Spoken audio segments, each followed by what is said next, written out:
afternoon. This is HorseRacingNation.com handicapper Jared Horek. We're going to do some Pick 3 handicapping for Oaks and Derby Day, and I'm joined by my special guest, Jason Mangrum. Hey Jared, nice to see you. Thanks for having me.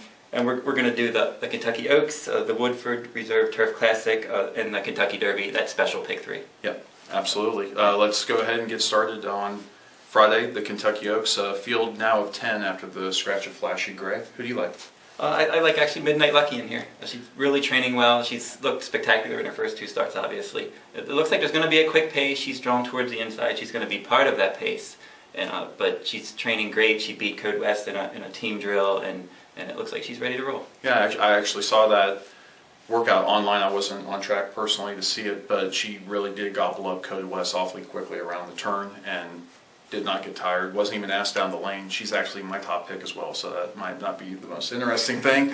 But we're both trying to beat Dreaming of Julia. Obviously, she's going to be a big favorite in this race after her last win in the Gulfstream Park Oaks. Yeah, she earned a huge Beyer speed figure that day, and then she's going to take all the action. Now, I remember prior to that race, there were questions whether she could handle two turns, whether maybe she was better around one turn. And then all of a sudden, she runs one huge race, and then now everybody's all over her, but she's not going to offer enough value. Well, absolutely. I know she's 3-1 on the morning line. I'd be surprised if you got 8-5. Really. Yeah, I think so too. I think they're really going to bet her down, and she's obviously a contender in here, but this is a deep field. There's some talent. Yeah. In addition to the pace of Beholder and maybe Midnight Lucky, you have Rose to Gold. So there's some other options as far as late runners. Number 4, Unlimited Budget. I kind of like a long shot. Number 5, Singing Girl. She has success over this track previously, and I think she's one to throw in for your pick 3s or trifectas or superfectas at a big price. It's always good to look for those long shots that can come in underneath. When you have multiple horses that are talented, that aren't going to offer as much value, another way to look at it is to try to pick the horse that's going to finish underneath and go that way if you're playing those kind of wagers. But for pick 3, pick 4 purposes, what we're doing, obviously Midnight Lucky, we said, Unlimited Budget. Another one has been training well. She's undefeated, and she could set a good trip right behind the speed. Absolutely. I couldn't agree more. And Rose to Gold as a long shot maybe can come in too. I think maybe at least she's training well, but I'm not sure. Maybe a couple of, but she's going to offer some value. I think that with even though she's been working well with the added distance and the hot pace, I think 3rd or 4th at best is Rose to Gold's best chance. That's probably realistic. Let's go over to the Woodford Reserve Turf Classic. We have Wise Dan and Point of Entry in here. Obviously, they look like pretty solid contenders. Yeah, actually, even though everybody's going to be on site for the Derby, this might actually be the best collection of horses, even though it's only 2 horses in the race. And Wise Dan is going to be the favorite, last year's horse of the year. He came back in the Makers 46 mile. He won that one, and now he's going to stretch out to a mile and 1/8.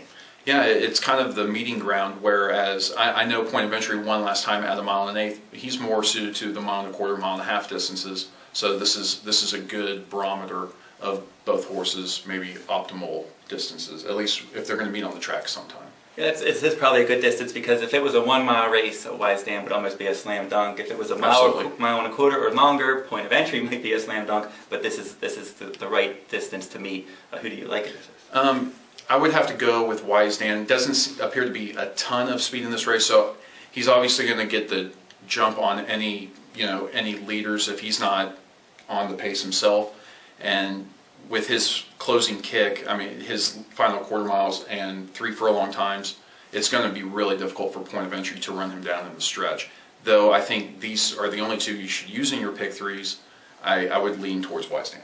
I'm gonna lean towards Point of Entry in here a little bit. He did beat Animal Kingdom at this distance last time, and I think even though Wise Dan has run well at a mile and 1/8 in the past, all of his races last year on the turf were at 1 mile. So on turf, he's been a 1 mile specialist, and so at this point in his career, maybe he's just a 1 mile specialist. Even though I said he can handle it, he did in the past easily. And you're right, he will get the first run. He's going to be the favorite though, and I'm going to give Point of Entry the slight edge.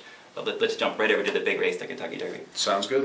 Let's get it going. I actually like Revolutionary in here. I've been on this one for a long time. He's been my top Derby contender since February, and he hasn't disappointed. He's won 3 races in a row. He's actually won all 3 of his races around 2 turns, and his 2-turn numbers are better than his 1-turn numbers.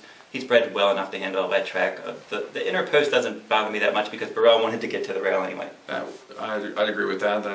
That's his method of winning all of his derbies for the most part. I'm gonna go with the favorite. I'm gonna go with Orb. 6 weeks ago when Flashback got knocked off the Derby trail, I went with Orb. Now I'm a little nervous because everybody seems to like Orb. So my big long shot is Palace Malice. In the Louisiana Derby, I know Revolutionary won that race. Palace Malice had a ton of trouble, and even though Jared picked Revolutionary, I don't think Revolutionary would have won that race with Palace Malice getting a clean trip. So he's actually my long shot.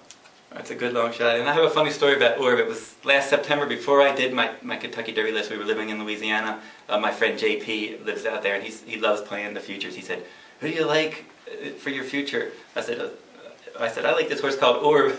I said, in his first career start, he was left at the gate. He finished third. I said, "He's one to watch." And then he kind of fell off the radar. He disappointed a bit, but now he's really picked up steam. He's won 4 in a row, and he's also undefeated around 2 turns. His 2-turn numbers are better.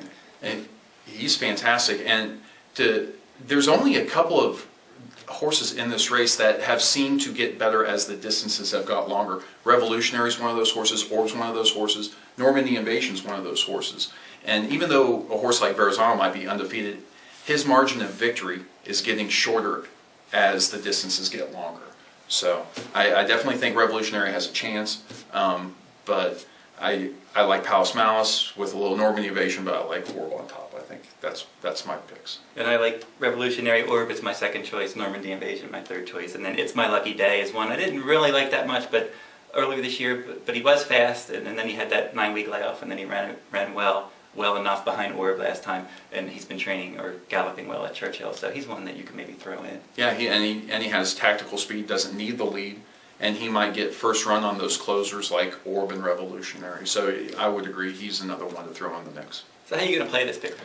Well, first of all, I'm going to go very wide in the Oaks, and then I'm going to narrow it up with Wise Dan, point of entry, and then I'm going to spread out again in the Derby, hoping to catch a couple long shots, maybe like Sinine Girl and Palace Malice in the Derby potentially. I would play it maybe 2, 4, 5, 8 over 8, 9, and then the 2, 3, 5, 6, 8, 9, 10, 12, 14, 16, 17 in the Derby, and just throw a big net in the Derby and hope you catch a big fish. You catch a big number, you'll be looking good. I like in these pick threes. I like the key around horses. So I would key Midnight Lucky in the first leg, and then I'll use all my contenders in the second and the third. Then I'll come back in the Woodford Reserve. I would key Point of Entry, then using all of my other contenders. Okay. Then in the Derby, I would key Revolutionary. So if Midnight Lucky, Point of Entry, and Revolutionary win, I'll hit it multiple times. If 2 of them win, I'll hit it a couple times. And if 1 win, I'll hit it once. If none of them win, then I'm blanked. Gotcha. So that'll wrap up our look at the special pick 3. All right.